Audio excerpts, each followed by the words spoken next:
அனைவருக்கும் வணக்கம். இந்த விருது பெண்களுக்கான விருது அப்படின்றதுனால இந்த விருதை நான் தலை வணங்கி ஏற்றுக்கொள்கிறேன். இங்கே என் பக்கத்துல நிற்கிறாங்க, அவங்களே ஒரு இன்ஸ்பிரேஷன் தான். சக்தி மசாலா அப்படின்ற ஒரு மசாலா நிறுவனத்தை உருவாக்கி இன்னைக்கு உலகம் முழுவதும் சக்தி மசாலா எல்லா இடத்துலையும் கிடைக்கிறத நம்ம பார்க்கிறோம். நான் கேப்டன் கூட அமெரிக்காவுக்கு சென்று இருந்த போது நம்ம நாட்டு உணவை நாம் சாப்பிடணும் அப்படின்னா அங்க இருக்கிற ப்ரொவிஷன் ஸ்டோர்ஸ் போகும்போது சக்தி மசாலா தான் எல்லாமே நம்ம ஊர்ல கிடைக்கிற மாதிரி கிடைக்கும் போது நான் அங்க இருந்தாலும் உங்களை நினைத்து கொண்டேன்.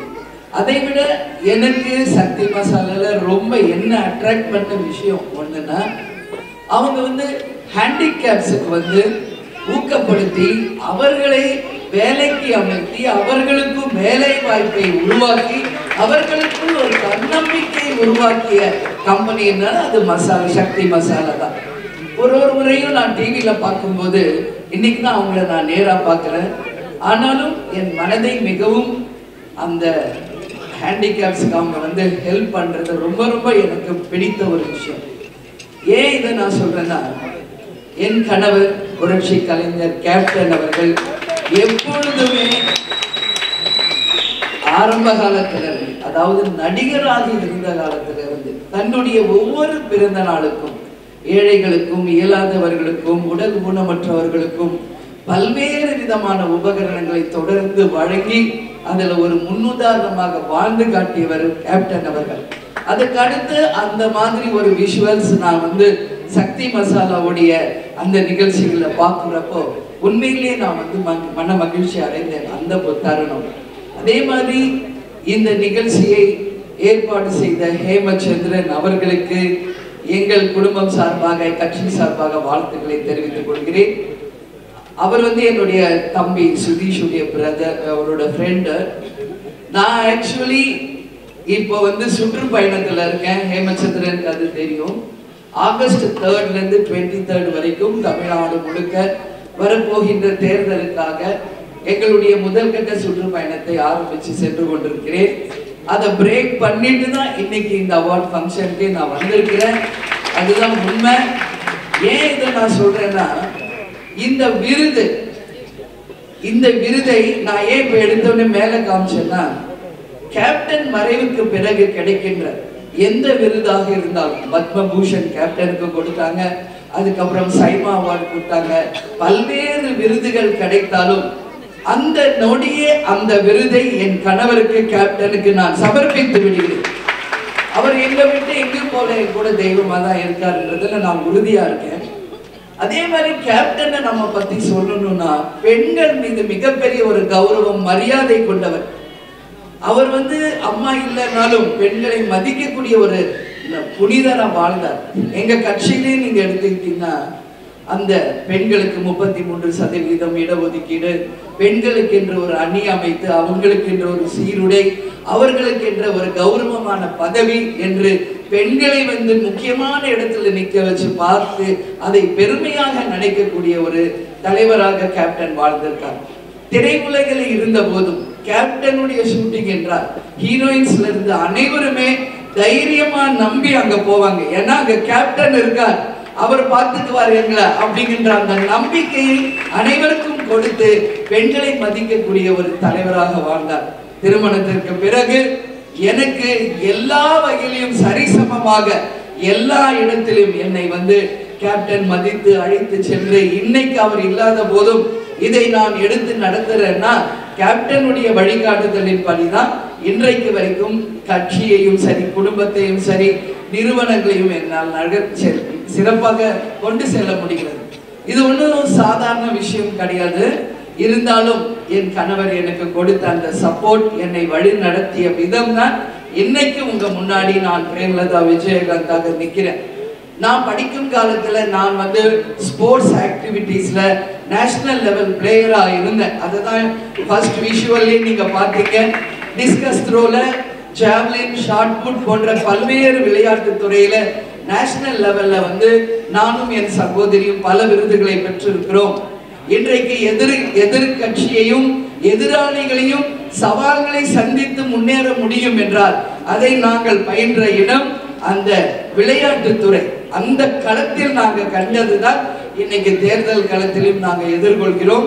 அந்த தைரியத்தையும் நம்பிக்கையும் கொடுத்தது கல்வியும் விளையாட்டுத்துறையும் அப்படின்றதுல இந்த நேரத்தில் நான் பெருமையோடு சொல்றேன். எனவே பெண்களாகிய நீங்கள் அனைவருமே வெறும் கல்வி குடும்பம் மட்டும் இல்லாம எல்லாரும் ஒவ்வொரு துறையில இப்ப அம்மா எப்படி சாதிச்சிருக்காங்களோ அது மாதிரி இங்க சித்ராமா இருக்காங்க, அர்ச்சனா இருக்காங்க, இப்போ சுஹாசினி அண்ட் அம்பிகா இப்ப பேசிட்டு போனாங்க. அவங்க வந்து கேப்டனோட ஹீரோயின்ஸா ஆக்ட் பண்ணவங்க தான். அதனால இங்க வந்து இன்னும் நிறைய அவார்ட்ஸ் வாங்குற லேடிஸ் எல்லாருக்குமே என்னுடைய வாழ்த்துக்களை என்னுடைய கணவர் சார்பாகவும் கட்சியின் சார்பாகவும் உங்கள் அனைவருக்கும் மனப்பூர்வமாக தெரிவித்துக் கொள்கிறேன். எனவே மீண்டும் நாங்கள் வந்து இந்த அவார்டு வந்து ஒவ்வொரு பெண்ணுக்கும் நான் உரித்தாக்குகிறேன்.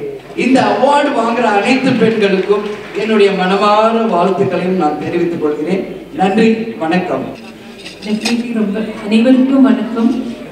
ரொம்ப சந்தோஷமா இருக்கேன். நான் இந்த மாதிரி விமன் என்டர்பிரினர்ஸுக்கு எல்லாருக்கும் அவார்டு கொடுத்து அவங்களை கௌரவிக்கிற இந்த மேடையில் எனக்கும் இந்த விருது கொடுத்ததுல நான் ரொம்ப ரொம்ப பெருமைப்படுறேன், சந்தோஷப்படுறேன். எல்லாரும் சொல்கிற மாதிரி நான் வந்து ஒரு ஸ்ட்ராங் உமன் எல்லாம் கிடையாது. எனக்கு என்னோட ஹஸ்பண்ட் என்னோட ஃபேமிலியோட சப்போர்ட் இல்லாமல் நான் எங்கேயுமே நான் போக முடியாது, ஒன்றுமே செய்ய முடியாது. எப்போவுமே எனக்கு பக்கபலமாக இருந்து என்னோட கணவர், என்னோட குடும்பம், மேனன் சார் கூட ரொம்ப வருஷமாக என்னோடவே இருந்து இவங்களோட சப்போர்ட்னால தான் நான் இன்னும் இந்த இண்டஸ்ட்ரியில் நான் பாடிட்டு இருக்கேன். டெஃபினெட்லி என்னோட உழைப்பு இருக்கு. நான் எப்போவுமே கொஞ்சம் ஒர்க்கஹாலிக்னே சொல்லலாம். எனக்கு அந்த மாதிரி ரெஸ்ட்டு ஹாலிடே அதெல்லாம் ஒரு 3 நாளைக்கு மேலே வீட்டில் சும்மா இருந்தாலும் எனக்கு போர் அடிக்க ஆரம்பிக்கும். எனக்கு வேலை செய்யணும் எப்போவுமே. அது எனக்கு ஒரு அதில் ரொம்ப சந்தோஷம் என்னென்னா எனக்கு பிடிச்ச துறையில் நான் இருக்கேங்கிறது தான். அதுதான் எனக்கு கடவுள் கொடுத்து தெரிய வரமா நினைக்கிறேன். சந்தோஷமான தருணம் தான். அதுவும் இல்லாமல் நமக்கு தெரிஞ்சவங்க நம்ம மேலே நிஜமான பாசம் வச்சுருக்கவங்க கிட்ட இருந்து ஒரு அவார்டு வாங்கும்போது என்ன சொல்லுது, பொங்கலில் மறுபடியும் நெய்யும் சர்க்கரையும் போட்ட மாதிரி இருக்கு. ஆல்ரெடி ஸ்வீட் அது டபுள் ஸ்வீட்டாக மாறிடும். நீங்கள் சொன்ன மாதிரி ஏதாவது ஒரு பிரச்சனை அப்படின்னு வந்துருச்சுன்னா நமக்கும் தேவையான டென்ஷன்ஸ் லைஃப்பில் இருந்தாலும் மற்றவங்க எது பார்க்கும்போது கொஞ்சம் மனசு கொஞ்சம் ஒரு மாதிரி ஆகும். ஃபீல் ஆகும்போது அது வெளிப்படையாக சொல்கிறதுல நான் தயங்க மாட்டேன், வெக்கப்படவும் மாட்டேன். பட் இருந்தாலும் எனிவே இந்த தருணம் ரொம்ப சந்தோஷமான ஒரு விஷயம். இந்த அவார்டு கொடுத்ததுக்கு நன்றி சொல்லிக்கிறேன். அதுலேயும் ஹாசினிக்கிட்ட இருந்து அவார்டு வாங்குறது ரொம்ப ரொம்ப சந்தோஷமாக இருக்குது. எங்கள் ஃபேவரைட் கேப்டனோட ஒய்ஃப் முன்னால் அது வாங்கும்போது இன்னும் ரொம்ப சந்தோஷமாக இருக்குது. நிஜமாக ரொம்ப சந்தோஷமாக இருக்குது. Thank you so much. Thank you so much. Thank you ma'am. Suhasini ma'am, உங்களுக்கு எப்படி இருக்கும்னு எனக்கு தெரியல. பிகாஸ் ரொம்ப ஜாலியாக அந்த ஒரு சிரிப்பிலேயே தெரியுது. Everything is just vibrant out there. ஒரு நிமிஷம் நான் வந்து என்னை கிள்ளி பார்த்துக்கிறேன். அம்பிகாவுக்கு அவார்டு கொடுக்குற அளவுக்கு நான் பெரிய ஆளா இல்லை வயசாயிடுச்சா எனக்கு ஏன்னா வாட் அ வண்டர்ஃபுல் ஆக்ட்ரஸ் அவங்க. அதாவது பிறவி நடிகைன்னு சொல்லுவாங்க. நாங்களாம் ஆக்சிடெண்ட்டில் வந்தோம். இவங்க வந்து ட்ரெயின் ஆகி சின்ன வயசுலேருந்து ஃபிலிம் இண்டஸ்ட்ரினா என்னன்னு தெரிஞ்சு அதோட நுவான்சஸ்லாம் தெரிஞ்சு கொஞ்சம் கொஞ்சமாக உள்ளே வந்தாங்க. எங்களையும் அவங்களோட தங்கையான ராதா மாதிரி ஒரே படத்தில் வரல அவங்க. ஸோ அந்த ட்ரைனிங்கோட வந்த அந்த டிசிப்ளினோட வந்த அம்பிகாவுக்கு நான் அவார்டு கொடுக்குறது எனக்கு வந்து அவார்டு கிடைச்ச மாதிரியே இருந்தது. She's fabulous. எனக்கு ஃபர்ஸ்ட்லேருந்தே அவங்கள ரொம்ப பிடிக்கும். ஐ திங்க் கமலோட படங்களது என்ன படம், சகலகலாவில் வரல இவங்களை ரசித்தேன் நான். ஏன்னா கமல் வந்து ஏதோ கோமாளித்தனம் பண்ணும்போது இப்படி ஒன்று பண்ணுவாங்க, ஒரு எக்ஸ்பிரஷன். இல்லை நிஜமாவே கெட்ட வார்த்தையில திட்டுனாரு, அதுதான் அப்படி பண்ணேன். ஆமாம் இப்படி அப்படின்னாங்க. நான் பார்த்துட்டு இந்த மாதிரி ஒரு எக்ஸ்பிரஷனை பார்த்ததே இல்லைன்னு சொல்லிட்டு உங்களுக்கு அப்போல்லாம் செல்ஃபோன்லாம் கிடையாது, நேராக பார்த்தப்போ சொன்னேன் ரொம்ப நல்லா இருக்கு, இந்த மாதிரி ஒரு எக்ஸ்பிரஷன் நான் பார்த்ததே இல்லைன்னு. இவங்களோட படங்கள்லாம் நான் தெலுங்கில் நடிச்சிருக்கேன், 2-3 படங்கள் ரசிச்சிருக்கேன் அவங்களோட நடிப்பெல்லாம். So happy, richly deserve. நாங்கள்லாம் கொஞ்சம் சோம்பேறிங்க, குடும்பம் அப்படி இப்படிலாம் வந்துட்டு எக்ஸ்கியூஸ் பண்ணிக்கிட்டு படத்தில் நடிக்காமலாம் இருப்போம். ஆனால் அவங்க வந்து நடிப்பு அந்த ஒர்க்கு அப்படிங்கிறத வந்து கண்டினியூ பண்ணிகிட்டே இருக்காங்க. இவங்க இன்னும் சில பேர் தான் ராதிகா மாதிரி இருக்கவங்க தான் கண்டினியூ பண்ணியிருக்காங்க. ஸோ அதில் வந்து நம்பர் 1 ஒர்க்கஹாலிக் அப்படின்னா வந்து அம்பிகா தான்.